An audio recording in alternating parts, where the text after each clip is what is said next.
on this NHIF Amendment Bill of 2021. Honorable Speaker, universal health care is a critical and a constitutional provision which should be provided to every citizen of this country, and is something and a policy that has been mooted by His Excellency Uhuru Muigai Kenyatta, so that each and every Kenyan can be able to access affordable health care for its citizens. Honorable Speaker, this has been the attainment of universal health care has been a great challenge for the ordinary Kenyans and even for the well-off Kenyans. So the fact that there's a policy and a bill that is being developed with a concept to have every Kenyan covered, a health scheme covering each and every individual in this country, is a prudent and a very important conceptualization of this bill. Honorable Speaker, this bill emphasizes two critical things. It emphasizes the matching grants which should be provided for by the employer, that the employer contributes an equal amount of money which should be provided for also by the contributor, so that there is an ample coverage for all those that are working with gainful employment in this sector. Honorable Speaker, this NHIF fund bill for 2021 has not emphasized and is not able to cover for the nearly 8 million or 15 million Kenyans who are not employed gainfully, particularly those in the small sectors, those which are unemployed, have not been able to give provisions for. Honorable Speaker, it is our feeling and is our recommendation that this universal health care should be rolling out not only for those who have been employed and the employer contributing a matching grant, but the entire country and the entire citizens of this country should be covered by this bill.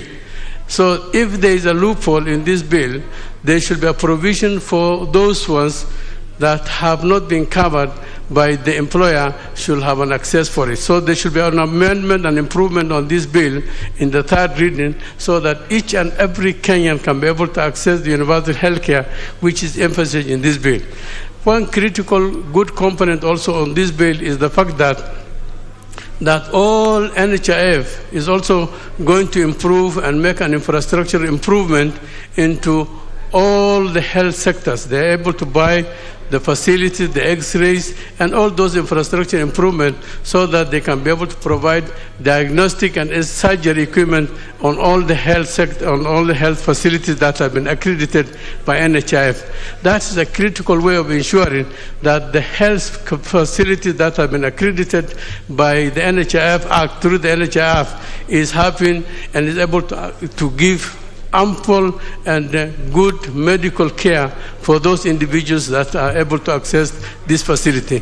Honorable Speaker, one thing that has also not been captured is that the county referral hospitals, all the county referral hospitals, despite being accredited to NHIF, is not having adequate facilities to cater for surgery, to cater for laboratory, improved laboratory. So one thing that should be emphasized is that all county referral hospitals, which should still be able to be credited by the NHIF bill, should have all the requirements as desired for all the medical attention.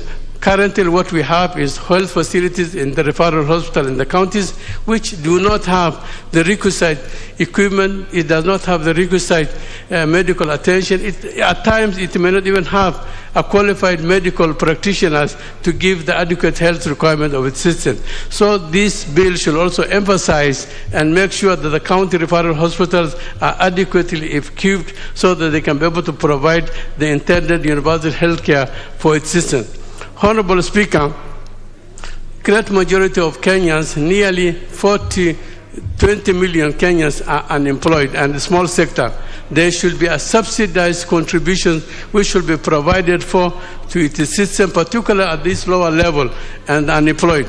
One other thing the government has also been rolling out is the fact that they're able to provide, the vulnerable people are able to access But one thing that has not been issued is that they have not been able to apportion the medical fund, the NHIF contributions. So if the government is also giving the vulnerable, the elderly, if they are giving food, a certain amount of stipend, then there should be an equal contribution for the same in terms of the healthcare. Because if you provide food and you still don't provide a medical healthcare, then it does not make any sense. It's only properly fed citizens that can be able to get a good health care for that matter. So what we're always suggesting is that those that are getting the support should also be having a medical cover for the same, and the government should be able to make a contribution for the same.